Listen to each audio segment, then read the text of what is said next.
मित्रांनो, तुमचं पुन्हा एकदा GB स्टोरी टेलर या यूट्यूब चॅनलवर स्वागत आहे। आजच्या आपल्या गोष्टीचं नाव आहे नाक्यावरची लाली, लेखक संतोष देशपांडे। पण गोष्ट सुरू करण्याआधी जर कोणी या चॅनलवर पहिल्यांदाच आलेले असाल तर त्यांनी या चॅनलला सबस्क्राईब करायला विसरू नका। चला तर मग अजिबात वेळ न घालवता गोष्टीला सुरुवात करूया।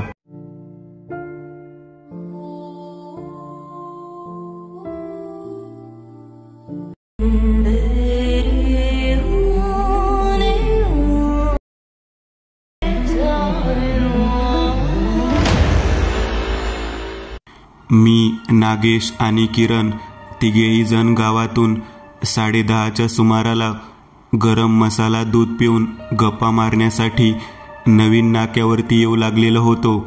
त्याच वेळेला किरण मला म्हणाला, आज घाई करायची नाही, निवांत गप्पा वगैरे मारायच्या आणि मगच जायचं। नेहमी तुझं असतं 11 वाजले 11:30 वाजले, आज घाई करायची नाही। मी त्याच्याकडे पाहत म्हणालो, आता आपण जेवण केलं आहे, जेवण झाल्यानंतर शतपावली करून खाली गावात जाऊन दूध वगैरे पिऊन आलेलो आहोत। नाक्यावरती किती वेळ लागेल, केवढा लागेल, तुझा विषय आपण मिटवून टाकू, काही काळजी करू नकोस। मी, नागेश आणि किरण तिघेही जण नवीन नाक्यावरच्या बाजूला असलेल्या बेंचेसवरती बसलेलो होतो। गावामध्ये जाणारा एक रोड होता आणि गावातून बायपास दुसरीकडे जाणारा एक रोड होता आणि एक रोड सरळ जाणारा होता। 3 रोड एकत्र येणारं ते ठिकाण होतं आणि तेथे वर्दळ सुद्धा जास्त होती, कारण बेंगलोरला जाणाऱ्या मोठ्या गाड्या त्या ठिकाणाहूनच जात होत्या। रहदारी तशी असायची, पण फक्त मोठ्या वाहनांची। लहान वाहने 10:30-11 नंतर शक्यतो त्या ठिकाणी येत नसत। आजूबाजूला राहणाऱ्या लोकांची जी काय असतील ती थोडी वाहनं त्या ठिकाणी होती। मोठ्या गाड्या आणि ट्रॅव्हल्स नाश्ता करण्यासाठी, चहा पिण्याकरता त्या भागात थांबत होत्या। 10:30 वाजेपर्यंत त्या ठिकाणी दुकानं सुरू असायची, त्यानंतर मात्र सगळं काही बंद व्हायचं। जाताना पानटपरीवाला विजू आमच्याकडे पाहत म्हणाला, मागील आठवड्यापासून एक मुलगी 11 नंतर या समोरच्या रोडला दिसते बघा, तिच्यासोबत कोणीतरी असतं। आम्ही तिघेजण त्याच्याकडे पाहत म्हणालो, आम्ही 11 काय, रात्री 1 वाजेपर्यंत सुद्धा त्या ठिकाणी फिरत असतो, आजपर्यंत कोणी दिसली नाही बघ आम्हाला। सगळेजण निघून गेल्यानंतर आम्ही नेमका त्या वेळेला त्या ठिकाणी गप्पा मारण्यासाठी एकत्र येत होतो। जवळजवळ प्रत्येकी 2-2 पान सुपाऱ्या घेऊन त्या ठिकाणी गप्पा मारत बसायचं। नागेशने एक विषय सांगितला। तो म्हणाला, पुढच्या चौकामध्ये जिथे पूल झाला आहे त्या ठिकाणी हे पानटपरी आहे आणि बाजूलाच एक चिवड्याची टपरी आहे, रात्री 2 पर्यंत सुरू असते। आम्ही त्या नाक्यावरती थांबण्याच्या ऐवजी त्या ठिकाणी जाऊन थांबावे असा विचार करत होतो। आम्ही तिघेही जण ट्रिपल शीट फिरत होतो। सगळ्यात मागे मी बसलेलो होतो। आमचा त्या दिशेने जाण्याचा प्रवास सुरू झाला। नवीन नाक्यापासून जो उड्डाण पूल होता त्याचं अंतर साधारण 2 किलोमीटर होतं। जाताना बरीच गर्द झाडी होती। साधारण 11:15 वाजले असतील। त्या दिशेने निघाल्यानंतर बरोबर 1 किलोमीटर अंतरावर जुन्या काळातलं रेस्ट हाऊस लागलं। मी त्याकडे पाहत म्हणालो, खूप जुना आहे ना रेस्ट हाऊस? किरण म्हणाला, होय, इंग्रजांच्या काळातलं आहे, त्यांनीच बांधलेलं आहे, आता सध्या वापरण्यासाठी नाही। त्या ठिकाणी नगरपालिकेचे सर्व आडगळीचे साहित्य टाकलेलं असतं। आमचं बोलणं सुरू होतं आणि अचानक नागेशने ब्रेक दाबला। आम्ही समोर पाहिलं तेव्हा नागेश म्हणाला, दादा, गाडीची लाईट गेली रे, कदाचित बल्ब गेला वाटतं। तेव्हा किरण म्हणाला, काही काय सांगतोस? तेव्हा पुन्हा एकदा गाडी स्टार्ट केली तेव्हा बल्ब उडलेला दिसला। छोटासा इंडिकेटर लावून पुढे जाऊ असं म्हटलं तेव्हा किरण म्हणत होता, मला वाटतं आपण परत जावं, नाक्यावरती निवांत बसावं। त्यावेळेला मी म्हणालो, 1 किलोमीटर तिकडं आणि 1 किलोमीटर इकडे कुठेतरी जायचं आहे, तिकडे गेल्यानंतर मस्तपैकी चिवडा वगैरे खाऊ शकतो। पानटपरी आहे म्हटल्यानंतर सिगरेट वगैरे ओढू शकतो. 2 वाजेपर्यंत उघडी असती ती टपरी. आणि आता म्हणताय की परत फिरायचं? अजिबात नाही, आपण तिकडे जाऊ. त्याने गाडी सरळ हळूहळू त्या दिशेने घ्यायला सुरुवात केली. जाताना एक रिक्षा बंद पडलेल्या अवस्थेत कोपऱ्याला दिसली. नागेशला मी गाडी हळू घ्यायला सांगितली तेव्हा किरण म्हणाला, अरे काय गरज आहे का रिक्षामध्ये डोकावून पाहायची? चल ना तिकडे जाऊयात आपण. तरीसुद्धा मी नीट वळून पाहिलं तेव्हा रिक्षात एक मुलगी आणि कोणीतरी व्यक्ती आहे असं मला स्पष्ट दिसलं. मी किरणला म्हणालो, अरे काहीतरी लफडं दिसते. या रात्री या रेस्ट हाऊस जवळ अंधार आहे आणि त्यात कोणीतरी आयटमला घेऊन आलेले दिसते. नागेशनं गाडी थांबवली. किरण म्हणाला, काही देणं घेणं नाही, ही जागा विचित्र आहे, नको थांबायला. खूप जुन्या काळातली जागा आहे. रात्रीच्या वेळी ते सहसा कोणी थांबत नाही. जर कोणी असलं तर त्यांना त्यांची मजा घेऊ द्या, आपल्याला काही घेणं देणं नाही. तरी पण नागेशनं गाडी कडेला लावली आणि मला म्हणाला, चल आपण बघून येऊ किरण, 2 मिनिट पाहून येतो कोण आहे ते. आणि नागेशचे लक्ष रिक्षातल्या त्या मुलीकडे गेलं. केवळ लाल रंगाचा ड्रेस व्यवस्थित दिसत होता. बाकी काही दिसण्याच्या अगोदर डोळे चमकलेले दिसले. मी त्याचा हात घट्ट धरला आणि मागे ओढलं. नागेश म्हणाला, काय झालं किरण? आम्ही दोघे जण त्याला मागे खेचत म्हणालो, अरे मनुष्याचे डोळे कधी चमकत नसतात, आतमध्ये मांजरी वगैरे आहे का काय? कळायला मार्ग नाही. तेव्हा नागेश थोडा घाबरल्यासारखा परत निघाला. गाडी सुरू केली आणि तिथून आम्ही थेट निघालो. पुढे चौकात कसेबसे पोहोचलो.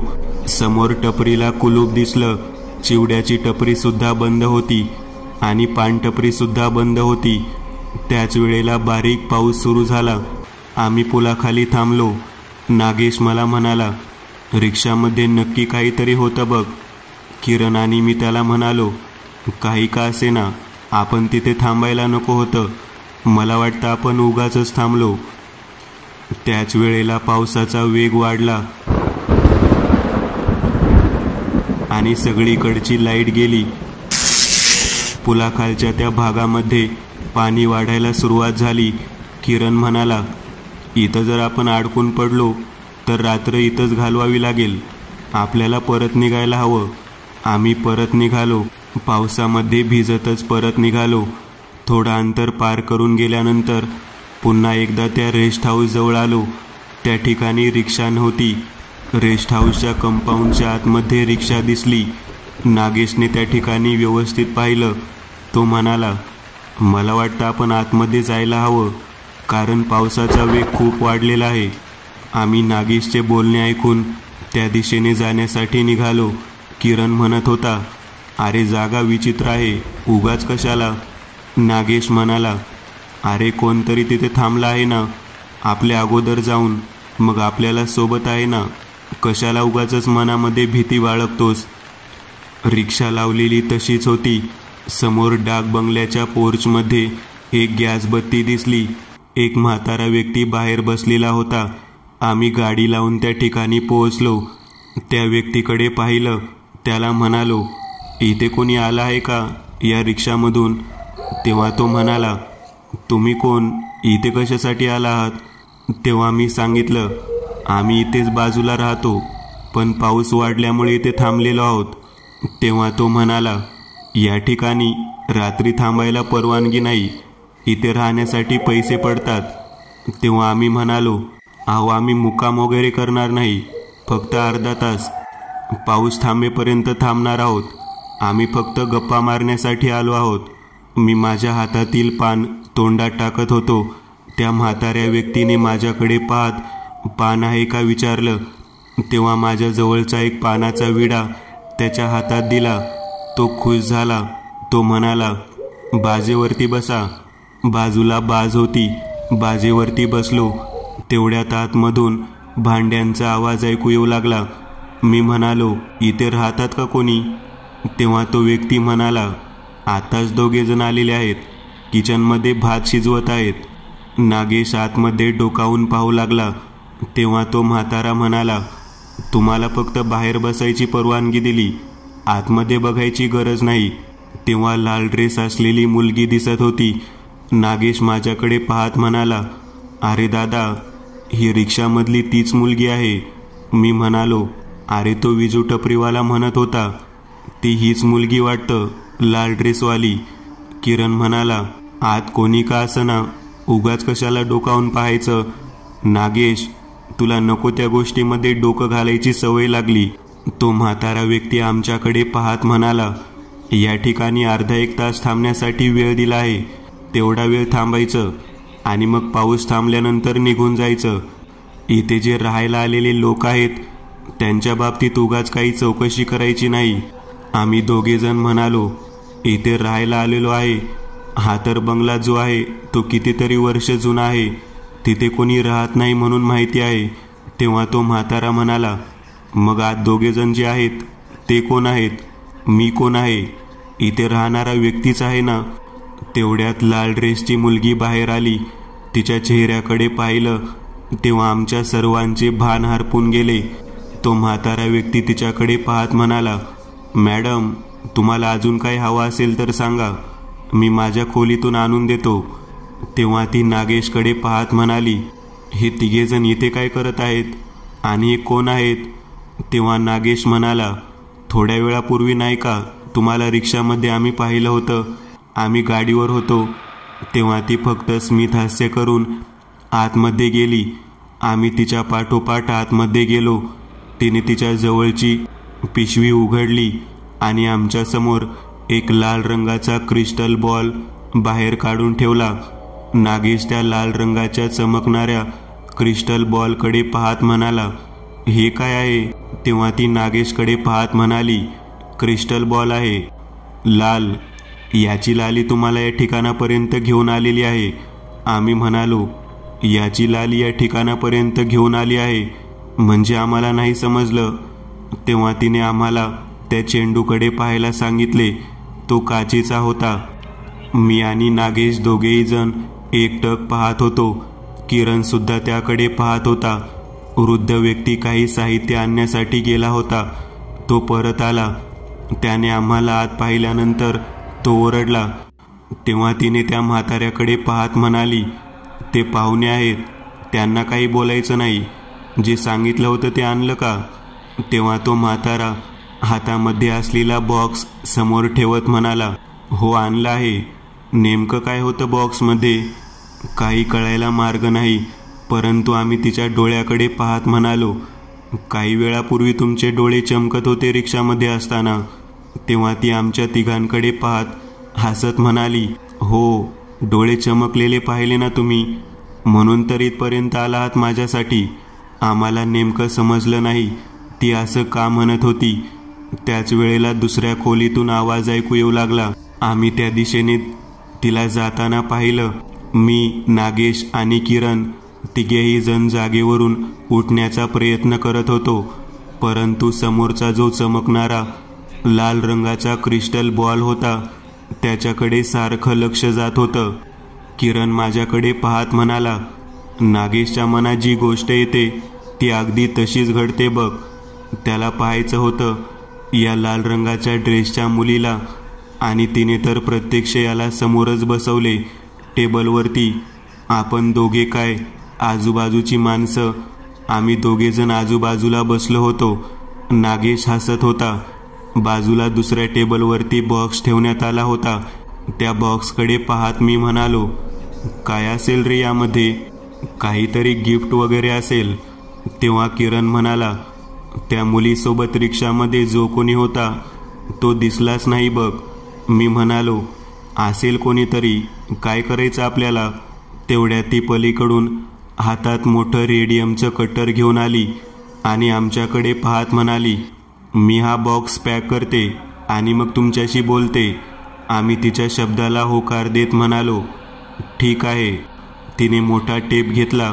त्या बॉक्सवरती तिने लावला. ते लावत असताना बॉक्सच्या आतमधून काहीतरी गळतंय असं आमच्या लक्षात आलं. नेमकं काय गळतंय तेच कळत नव्हतं. क्रिस्टल बॉलचा लाल रंगाचा प्रकाश त्या बॉक्सवरती पडला होता. जे गळत होतं ते लाल रंगाचं दिसत होतं. नागेश म्हणाला, आतमधून काहीतरी लिक्विड गळते. मी म्हणालो, आईस केक असेल आणि त्याचं पाणी झालं असेल, त्यामुळे कदाचित गळत असेल. तेव्हा तिने स्वतःची ओढणी खाली धरली आणि त्यावरती तो बॉक्स ठेवला. म्हाताऱ्याकडे पाहत म्हणाली, हा 22वा नीट ठेवा, अजून 3 पाठवत आहे. आम्हाला काही कळालंच नाही. 22वा बॉक्स म्हणजे? असं मी तिला विचारलं. तेव्हा ती म्हणाली, एकूण 26 हवे आहेत. आता 22वा पॅक केला, अजून 3 आणायला सांगितले आहेत. तेव्हा मी म्हणालो, 26 व्हायला अजून 4 लागतील. नागेश तिच्याकडे पाहत म्हणाला, तुझं नाव काय ग? आणि तू इथे एवढ्या रात्री या डाक बंगल्यामध्ये कोणासोबत आली आहेस? तेव्हा ती नागेशकडे एकटक नजरेने पाहत म्हणाली, मी लाली. तेव्हा किरण तिच्याकडे हसत पाहत म्हणाला, अरे वा, क्रिस्टल बॉल लाल, हातामध्ये असलेला बॉक्स पण लाल, अंगावरती ड्रेस पण लाल आणि नाव पण लाली. काय योगायोग आहे ना? किरणकडे ती पाहत म्हणाली, होय, सगळा योग मी जुळवून आणत असते. तोही अगदी बरोबर. तुम्ही काही खाणार का? आम्ही एकमेकांकडे पाहत म्हणालो, आता एवढ्या रात्री या डाक बंगल्यावरती काय खायला मिळणार? तेव्हा ती म्हणाली, चिवडा आहे खाण्यासाठी. पलीकडच्या ब्रिजच्या खालूनच मी घेऊन आले आहे. नागेश म्हणाला, अरे वा, म्हणजे तुम्ही गेला होता तेव्हा ते दुकान उघडं होतं तर? आम्ही गेल्यावर बंद होतं. तेव्हा ती म्हणाली, हो, बंदच असणार ना. त्या दुकानातील सगळी माणसं इथेच आणली आहेत मी. तिच्या या शब्दावरती आम्ही विचार करत म्हणालो, इथं आणली म्हणजे त्यांना घर वगैरे नाही का?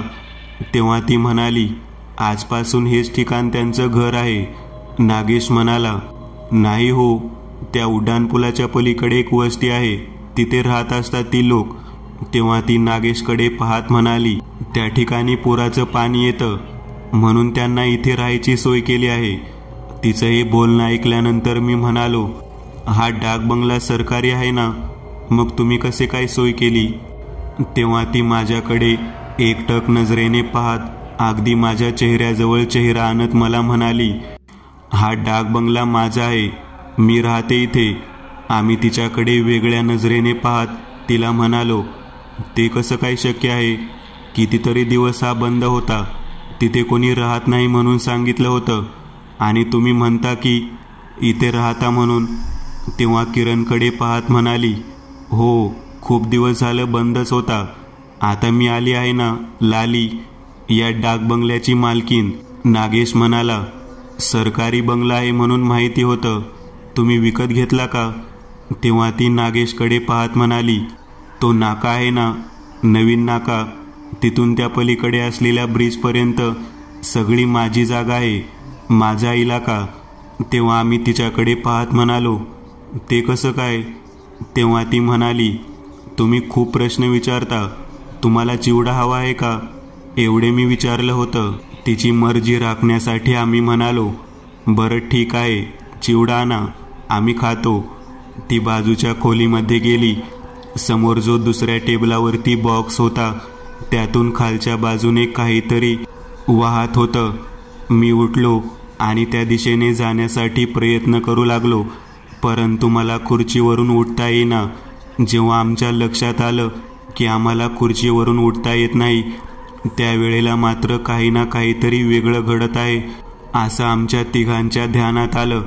मी नागेशकडे पाहत म्हणालो, अरे मी उठण्याचा प्रयत्न करतोय, परंतु मला या खुर्चीवरून उठता येत नाही. तेव्हा नागेश सुद्धा स्वतः उठण्याचा प्रयत्न करू लागला, त्याच्या पाठोपाठ किरण. तेव्हा आतमध्ये गेलेली ती लाली म्हणायची मुलगी आली. आम्ही तिच्याकडे पाहत म्हणालो, आम्ही जागेवरून उठू शकत नाही आहोत, काय कारण आहे? तेव्हा ती आमच्याकडे पाहत म्हणाली, कसं काय तुम्ही उठू शकत नाही? ती माझ्याजवळ आली आणि माझ्या खांद्यावरती हात ठेवला आणि अलगद मला उठायला सांगितलं. मी जागेवरून उठलो. माझ्या लक्षात येईना की तिने म्हटल्यावर मी उठू शकलो, परंतु मला स्वतःहून उठता का येत नव्हते. त्यानंतर ती नागेशकडे पाहू लागली. नागेशचं संपूर्ण लक्ष तिच्या शरीराकडे होतं. नागेशच्या डोळ्यातून कामवासना दिसून येत होती. तिने मला सोडलं आणि नागेशला उठून आतमध्ये नेलं. किरण तिच्याकडे पाहत म्हणाला, आतमध्ये कुठे चालला आहात तुम्ही दोघे जण? तेव्हा ती किरणकडे पाहून फक्त डोळ्याने शांत बसायला खुणावत होती. मी किरणकडे पाहत म्हणालो, अरे दुसरीकडे कुठे घेऊन जाणार? काहीतरी करायचं असेल तिला त्याच्यासोबत. किरण माझ्याकडे पाहत म्हणाला, दादा मला वाटतं इथे काहीतरी वेगळेपण आहे. स्वतःच्या मनाने उठता येत नाही आणि त्या मुलीने स्पर्श केल्यानंतर जागेवरती आपण उठू शकतो. हा काय प्रकार असावा? आमचं संपूर्ण लक्ष त्या क्रिस्टल बॉलवरच्या लाल रंगाच्या प्रकाशाकडे होतं. मी त्यावेळेला माझा हात माझ्या पाकिटाकडे नेला. माझ्या पाकिटामध्ये एक पुडी होती ज्यामध्ये बिरोबाचा अंगारा होता. मी ती पुडी बाहेर काढली आणि तिला स्पर्श केला. स्पर्श केल्यानंतर अचानक डोक्यातून सनक जावी त्या पद्धतीने मुंग्या येऊ लागल्या. मी थोडा अंगारा माझ्या कपाळावरती लावला. कपाळावरती अंगारा लावला आणि किरणकडे पाहत म्हणालो, किरण काहीतरी विचित्र जागा आहे बघ. माझ्या डोक्यातून सतत मुंग्या येत आहेत. आता मी बिरोबाचा अंगारा लावला तर मला जास्तच त्रास होत आहे. किरण मला म्हणाला, मी तुला म्हणालो होतो ना ही जागा वेगळी आहे. मी त्याला म्हणालो, आपल्याला इथून बाहेर पडायला हवं. चल नागेश कुठे आहे ते पाहू. मी जागेवरून लगेचच उठलो, परंतु किरण स्वतःहून जागेवरून उठू शकत नव्हता. त्याला जागेवरून उठता येत नाही म्हटल्यानंतर मी आश्चर्यचकित झालो. मी विचार करू लागलो, अगोदर किरण तर जागेवरून उठू शकत नाही, मी पण उठू शकत नव्हतो. परंतु मी बिरोबाचा अंगारा लावला आणि मग मी जागेवरती उठून उभा राहिलो. माझ्या जवळच्या पुडीतील अंगारा मी किरणच्या मस्तकावर लावला आणि त्याला म्हणालो, आता उठ बरं. मग किरण जागेवरून उठला. त्या भस्माच्या स्पर्शाने आम्हाला व्यवस्थित पद्धतीने जागेवरून उठता आलं. आम्ही दोघेजण एकमेकांकडे पाहत म्हणालो, जागा बाधित आहे, नागेशला पाहायला हवं. आम्ही त्या खोलीतून नागेश ज्या दिशेने गेला आहे त्या दिशेने गेलो तर मागच्या बाजूला एक जख्म म्हातारी जिच्या अंगावरती कुठेतरी मांस आहे अशा पद्धतीने विद्रूप दिसणारी स्त्री समोर एक तशाच पद्धतीचा विद्रूप म्हाताऱ्यासोबत लाकडी बॉक्स एकावर एक करून ठेवत होती आणि बाजूला पायामध्ये नागेश हातपाय बांधलेल्या अवस्थेत पडलेला होता. मी त्याच्याकडे पाहून ओरडलो, नागेश काय झालं? काय झालं? नागेश म्हणाला, ही बाई नाही, ही एक चेटकीन आहे. या बॉक्समध्ये माणसांची मुंडकी आहेत. ती त्याचा संचय करत आहे. आम्ही चांगल्या पद्धतीने घाबरलो. त्या भयानक स्त्रीने माझ्याकडे डोळे वटारून पाहिलं. मी आणि किरण दोघेही जण एकमेकांच्या हातात हात घालत मागच्या दिशेने एक एक पाऊल सरकू लागलो. माझ्या हातामध्ये भस्माची पुडी होती. मी उजव्या हातामध्ये असलेली माझी भस्माची पुडी मुठीत दाबून धरली. नागेशला म्हणालो, मी तुझ्याकडे भस्म फेकत आहे, ते पुडीमधील भस्म कपाळावरती लाव.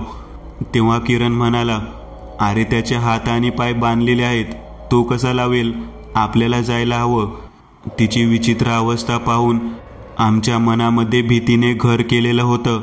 मी समोर उभा राहून त्या वृद्ध व्यक्तीकडे पाहू लागलो.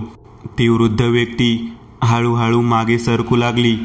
जणू काही आमच्याकडे एक पवित्र गोष्ट आहे हे त्या दोघांच्या लक्षात आलं होतं.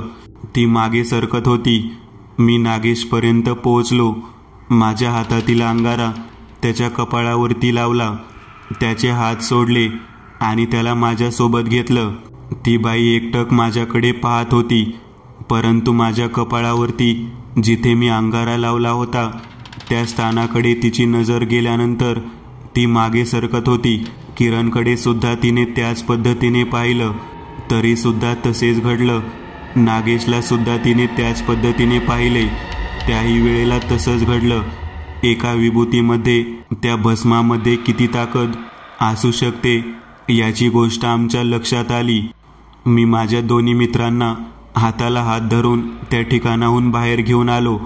ती लाली म्हणायची बाई त्या म्हाताऱ्यासह बाहेर पोर्चपर्यंत आली. ती आक्रोश करत पाहत म्हणाली, तुम्ही पहिलीच माणसं आहात जी या ठिकाणाहून जिवंत परत जात आहात. हा सर्व तिचा आक्रोश पाहून किरण म्हणाला, मागे वळून पाहायला नको, आपण येथून जायला हवं. आम्ही डाक बंगल्याच्या इमारतीला सोडून आमच्या गाडीजवळ पोहोचलो. पाऊस बऱ्यापैकी होता. आता कोणत्याही पद्धतीने तेथून निसटण्याशिवाय मार्ग नव्हता. गेटजवळ जाण्यासाठी आम्ही गाडीवरून तिघेही जण निघालो. गेट मात्र बंद अवस्थेत दिसलं. गाडी त्याच ठिकाणी सोडून मी, नागेश आणि किरण तिघांनीही गेटवरून उडी मारली आणि पलीकडे गेलो. तेथून थेट पळत नाक्याच्या दिशेने निघालो. बारीक असणारा पाऊस, माझ्या हातामध्ये असलेली भस्माची पुडी पाण्यामुळे ओली होऊ नये म्हणून मी खिशात घातली आणि वेगात पळत सुटलो. 1:15 वाजून गेलेले होते. नाक्याच्या बाजूला राऊंडची पोलीस गाडी आलेली दिसली. आम्हा तिघांना पाहून त्यांनी आम्हाला थांबवलं. आम्ही काय बोलण्याच्या अगोदर पोलिसांनी विचारायला सुरुवात केली, कोण आहात, कुठून आलेला आहात. आम्ही त्यांना उत्तर देण्याच्या अवस्थेत नव्हतो, कारण बोबडी वळलेली होती. मागच्या बाजूला नाक्यावरती जिथे लाईट लावलेला होता त्याच्या खाली ती लाली उभारलेली होती. हे दृश्य पाहिल्यानंतर किरण, मी आणि नागेश तिघेही जण हादरलो. पोलिसांना म्हणालो, मागे पहा काय आहे ते. राऊंडच्या गाडीमध्ये 4 पोलीस होते. मागच्या दिशेने त्यांनी वळून पाहिलं तेव्हा त्यांना काहीच दिसलं नाही. आमच्या तिघांकडे पाहत म्हणाले, एवढ्या रात्री कुठे फिरत आहात. दुसरा पोलीस हवालदार आम्हाला गाडीमध्ये टाका म्हणून तिघांनाही गाडीत घालून पोलीस स्टेशनच्या दिशेने घेऊन निघाला. मी त्यांना सांगत होतो की आम्ही रात्री एका विचित्र ठिकाणी सापडलो होतो. त्यांना ती गोष्ट खोटी वाटू लागली. किरण म्हणाला, काही सांगून उपयोग नाही, रात्रभर पोलीस स्टेशनमध्ये थांबू, उजाडल्यावरती घरी निघून येऊ. आता दुसरा पर्याय नाही. बरंच अंतर पार केल्यानंतर मी पाहिलं तर माझ्या लक्षात आलं, मागच्या बाजूने तो म्हातारा आणि ती लाली दोघेही जण येताना दिसत होते. नाक्याचा रोड जवळजवळ संपत आलेला होता. किरण म्हणाला, ती आपला पाठलाग करत आहे. आपण तिच्या जागेतून सुखरूप बाहेर पडलो आहे हे तिला पसंत पडलेले नाही. मी म्हणालो, पोलीस स्टेशनमध्ये गेल्यावरती सुद्धा मी मस्तकावरती भस्म धारण करायला सांगणार. दिवस उजाडल्यानंतरच आपण तेथून बाहेर पडायचं. नागेश माझ्याकडे पाहत म्हणाला, आपलं नशीब खूप मोठं, तुझ्याकडे कायम पाकिटामध्ये भस्म असतं म्हणून आज वाचलो आपण. माझा तर जीव गेलेलाच होता. मी त्याच्याकडे पाहत म्हणालो, आतमध्ये जे बॉक्स होते तू म्हणाला त्यात मारलेल्या लोकांची मुंडकी आहेत.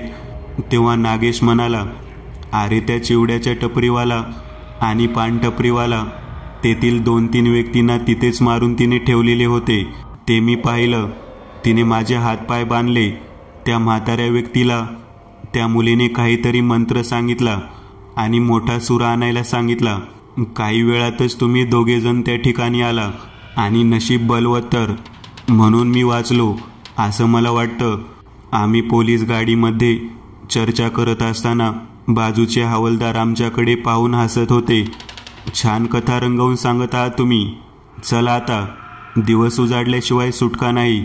आम्ही पोलीस स्टेशनच्या आतमध्ये गेल्यानंतर जवळचं भस्म पुन्हा एकदा कपाळावरती लावलं. दिवस उजाडेपर्यंत तेथे थांबलो. सकाळी चहा देण्यासाठी पोलीस स्टेशनच्या बाहेरचा कॅन्टीनवाला आला. त्याने पोलीस स्टेशनमध्ये सांगितलं की पुलाखाली चहा चिवड्याची टपरी चालवणारी बाई, पानटपरीवाला व्यक्ती आणि 18 वर्षाचं मूल या तिघांचं मुंडकं नसलेला शरीराचा भाग सापडलेला आहे. तेव्हा रात्रीच्या वेळी आम्ही जे बोलत होतो त्या गोष्टीवरती पोलिसांनी लक्ष दिलं आणि आम्हाला विचारलं की नेमकं काय घडलं होतं. तेव्हा दिवस उजाडल्यावर आम्ही त्या डाक बंगल्याच्या दिशेने पोलिसांना नेलं. त्या ठिकाणी आमची गाडी तशीच पडलेली होती. रिक्षासुद्धा तशीच होती, परंतु आतमध्ये कोणताही बॉक्स नव्हता, कोणतीही व्यक्ती नव्हती आणि डाक बंगला तसाच सताड उघडा होता. बंगल्याच्या बाहेरच्या बाजूला असलेला एक व्यक्ती आमच्याकडे पाहत म्हणाला, अहो साहेब, कशाला नको त्या वास्तूमध्ये जाता. ती लाली म्हणायच्या मुलीची वास्तू आहे. कित्येक वर्ष झालं ती आणि तिचा बाप या ठिकाणी रात्रीतून वावरत असतो. जो व्यक्ती त्या मुलीच्या डोळ्यामध्ये पाहतो त्याला या ठिकाणी ती बोलावून घेते आणि कायमचं गायब करून टाकते. आम्ही ही गोष्ट ऐकल्यानंतर चांगलेच हादरलो. आम्ही पोलिसांना म्हणत होतो की आमचं नशीब बलवत्तर, म्हणून यातून आम्ही बाहेर पडलो. खरंच नाक्यावरची ती लाली ज्या प्रकारे आम्हाला भेटली होती ती घटना आम्ही तिघेही जण कधीच विसरू शकलो नाही. मित्रांनो, आज पुरतं एवढंच. तुम्हाला जर काही गोष्ट आवडली असेल तर नक्की लाईक करा. तुमच्यापैकी बरेचसे जण व्हिडिओ लाईक न करताच पळून जातात, पण हा जर व्हिडिओ तुम्ही लाईक केला तर मला जरा बरं वाटेल आणि असेच भारी भारी व्हिडिओ बनवायची माझ्यात एनर्जी येईल. त्यामुळे नक्की लाईक करा आणि अजूनही कोणी या चॅनलला सबस्क्राईब केलेलं नसाल तर लगेच सबस्क्राईब करून टाका आणि बाजूची घंटी ती मात्र दाबायला विसरू नका. देवाची घंटी आहे ती. चला तर मग पुन्हा भेटूया अशीच एक आगळी वेगळी गोष्ट घेऊन पुढच्या